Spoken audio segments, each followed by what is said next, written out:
This is the Dr. Alhambra Podcast, episode number 154, originally recorded October 7th, 2020, on New Comic Book Day. I am Brett, and in this podcast, I am going to be going over Time Lord Victorious, issue number 2.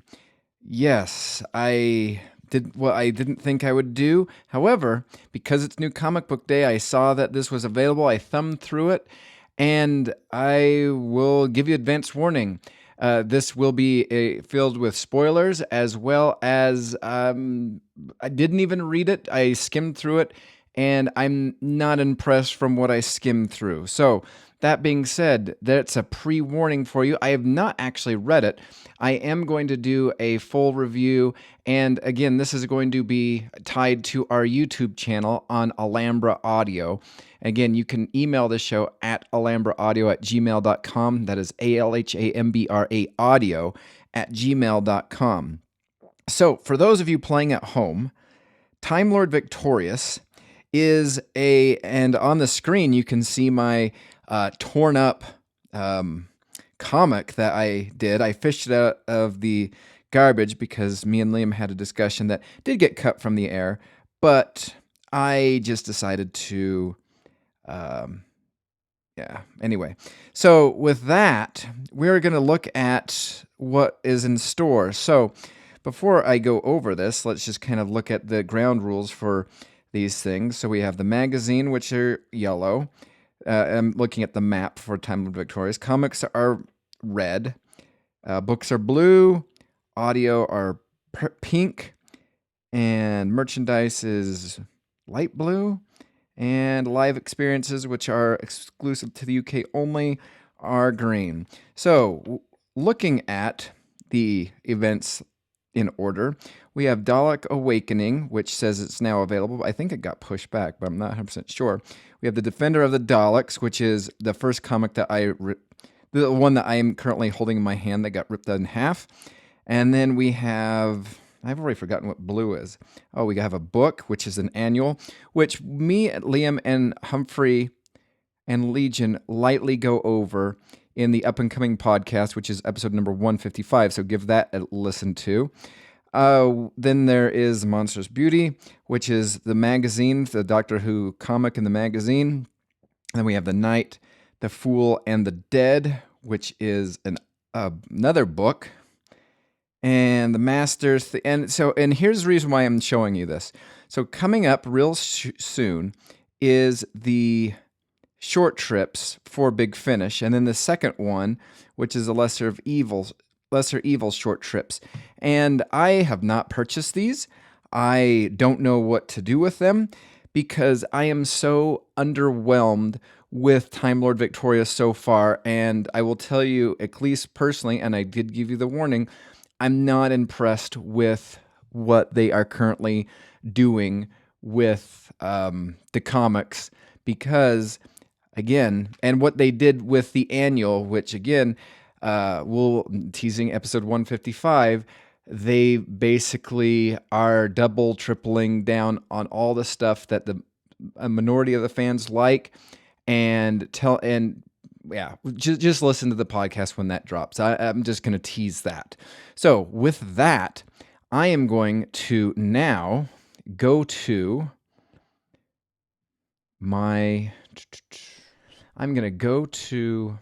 there we go.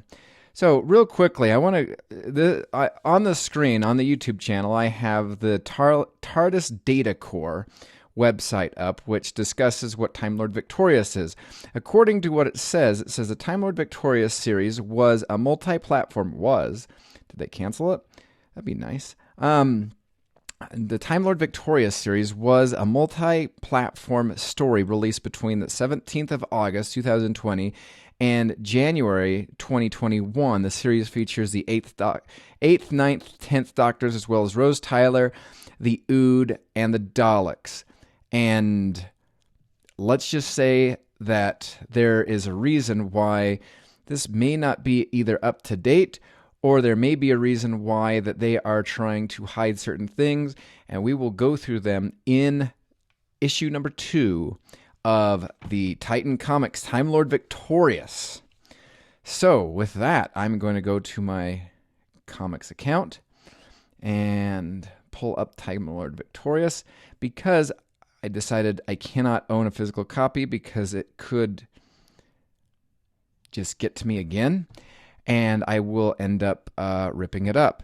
So, looking at this cover, which features the 10th Doctor as portrayed by David Tennant with a whole bunch of Daleks. He has his sonic screwdriver pointing in the same way that this Dalek cyber stocks and whatever army are pointing. So it looks like the Doctor has joined leagues with the Daleks, and yeah.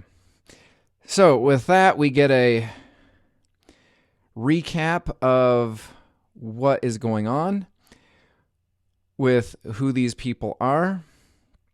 Let's see. Oh, okay. I would show you the previously. All right, maybe I'll read the previously. Previously, the 10th Doctor has been mysteriously transported to a rewritten timeline where the time... Oh, how convenient. Rewritten timeline, which means that anything can happen here, and it doesn't really matter. Let's see. Where the Time War never happened, and the Dalek Empire is still a fearsome force in the universe, recruited as an unlikely ally by the Emperor Dalek, the Doctor must now force a deadly alien threat that even the Daleks fear, the Hond. Aided by the Daleks' prime strategist, the Doctor is preparing for battle when he encounters the deadly Hond. And I wondered, and upon the first reading, I know the 13th Doctor is the current incarnation of the Doctor, and I know that her and the 10th Doctor both featured in a 4-part story with the Weeping Angels, and I thought that's the main reason why we had this. However, we will find out what's going on. So, when we last left off, we had essentially Clayface with the Dalek strategist and the 10th Doctor.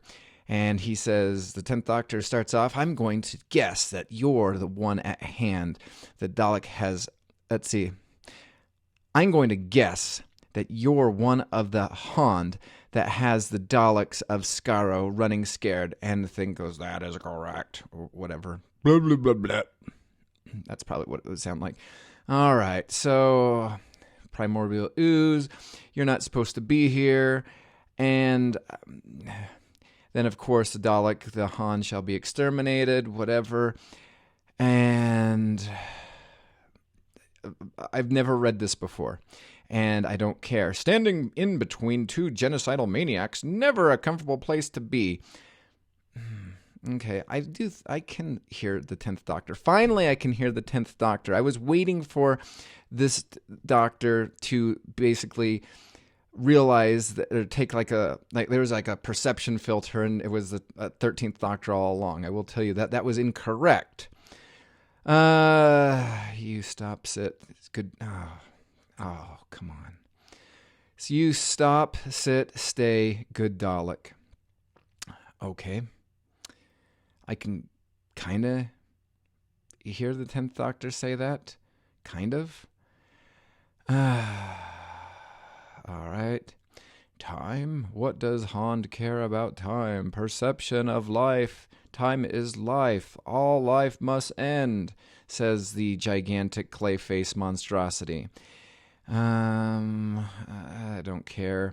Life hurts when all life dies. All pain dies. Oh, okay. So this is really helpful for those of you that are massively depressed like myself. Excellent. Ah, yes. The old I clearly know what's best for the universe. Who cares what anybody else thinks or wants attitude? My people probably think they invented it. All right. Dr. Grandstanding, that's great. Let's see. Oh, this is great. So we have a standoff between the Hond and the 10th Doctor. It would help the Hond. Yes. So the Doctor says he might help the Hond. And then he says, I'm the Doctor, and that's what I do. And then we have the most weird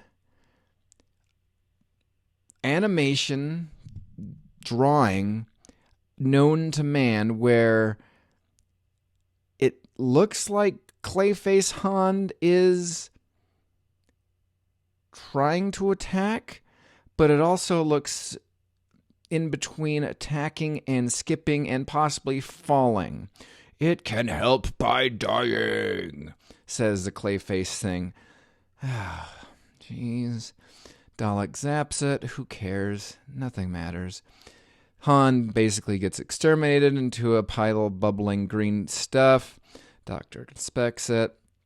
Checks out with the sonic screwdriver that can fix everything, maybe including the timeless child. Ooh, that would be great.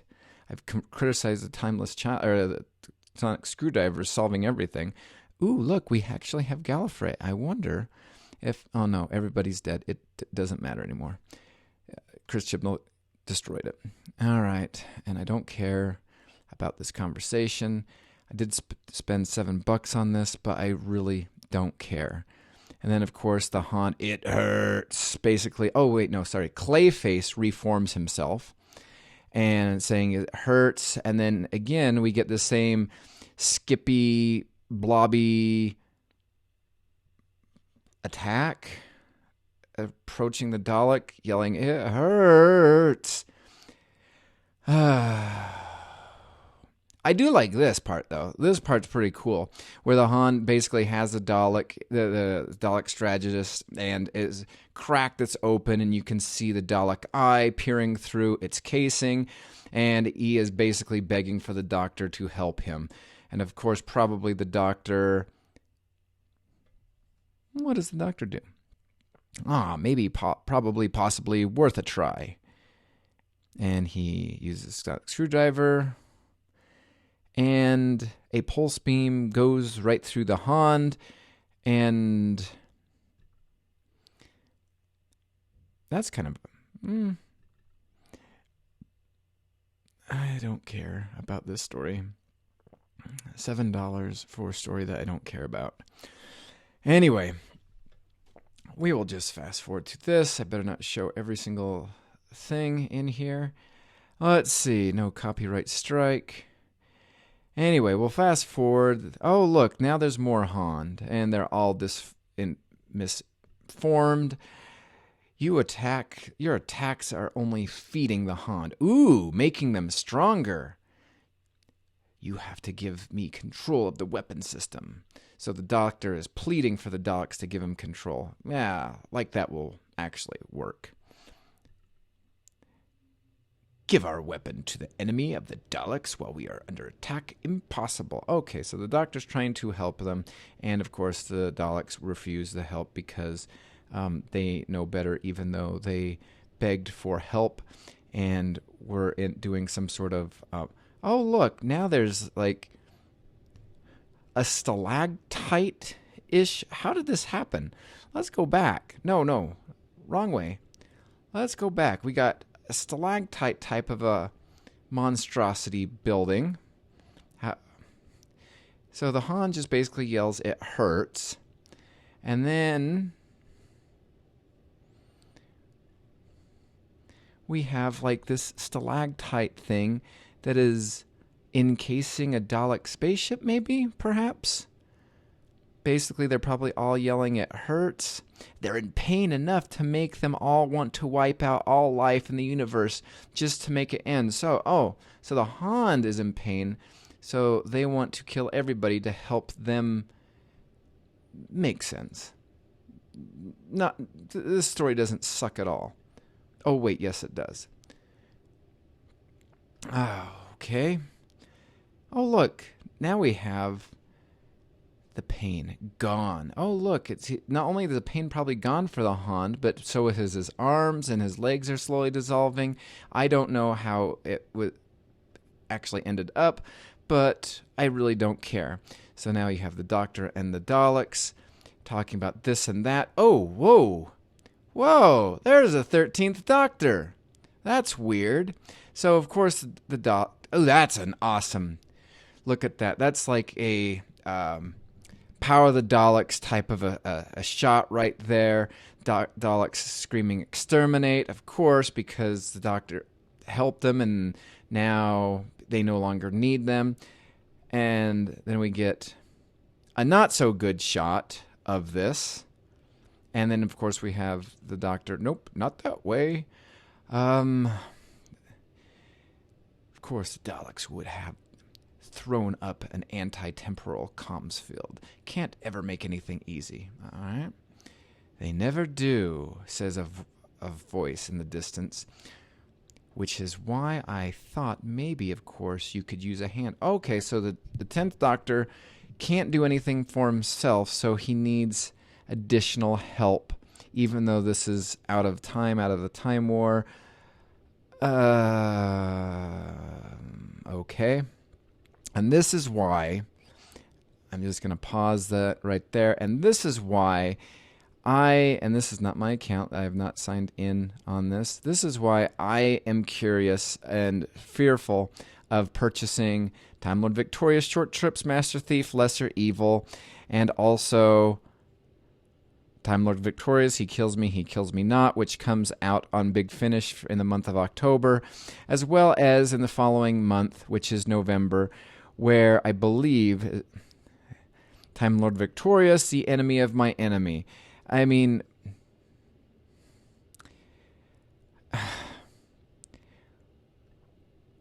and again, stuff like this where they double down on the annual, fixing a problem. Again, it's teaser for episode number 155 of the Doctor Who Alhambra podcast with myself, Liam, Legion, Humphrey, and...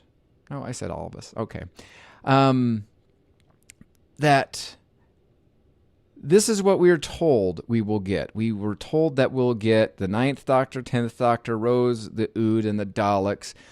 But, of course, and I'm not saying that the 13th Doctor has no right to be here.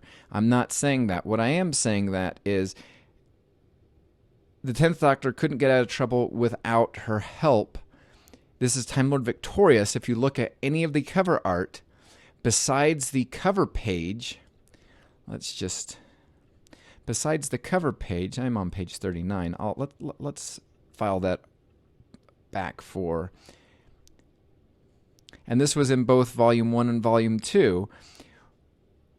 Why on earth would, I know she's the current version, but when you have the 10th Doctor as being the main version for everything, unless he needs to be bailed out by somebody who is, I guess, more competent than him, there's really no reason. And again, not ragging at all at Jodie Whittaker, not ragging at all at the 13th Doctor.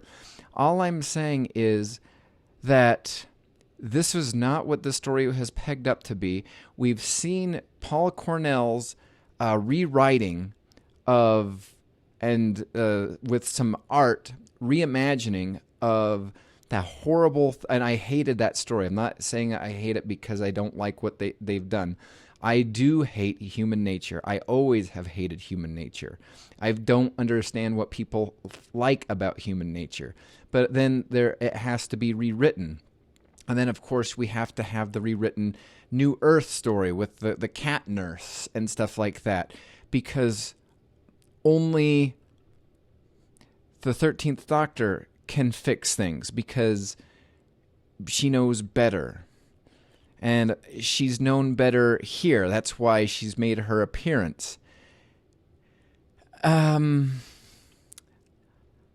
Maybe by the time myself, Liam, Legion, and Humphrey do episode number 156, I will have actually sat down and thoroughly read this instead of my skimmed version that I'm doing. But, oh, look, and they tease at the very end of the comic that the 8th Doctor, let's see what's going on here. Maybe there could be some hope. So, we are in the 10th Doctor's TARDIS. I'm not reading that. I'm still not reading that. I am still not reading that slide also. And the TARDIS takes off, and the Dalek Emperor explained, there were 2 doctors, a possibility I did not foresee. Oh, interesting.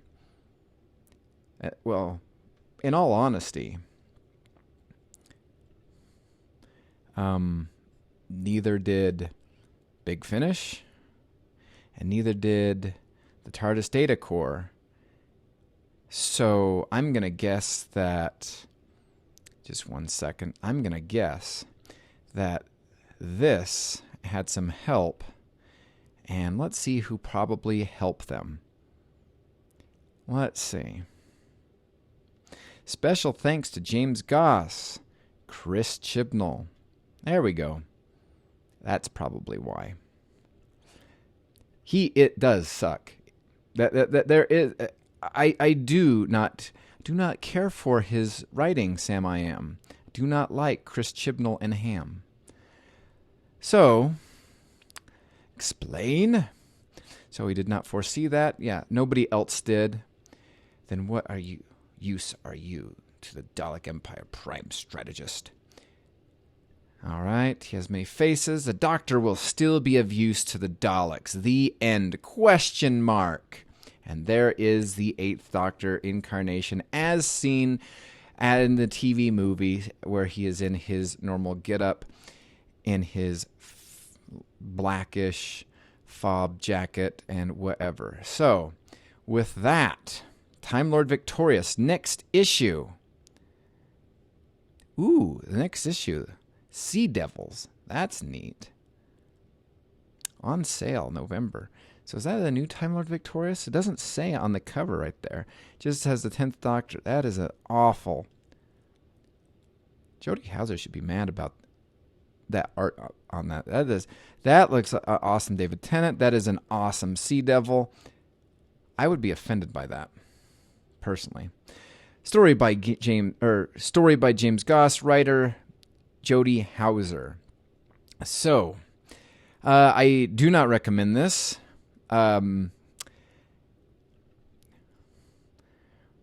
Let's see.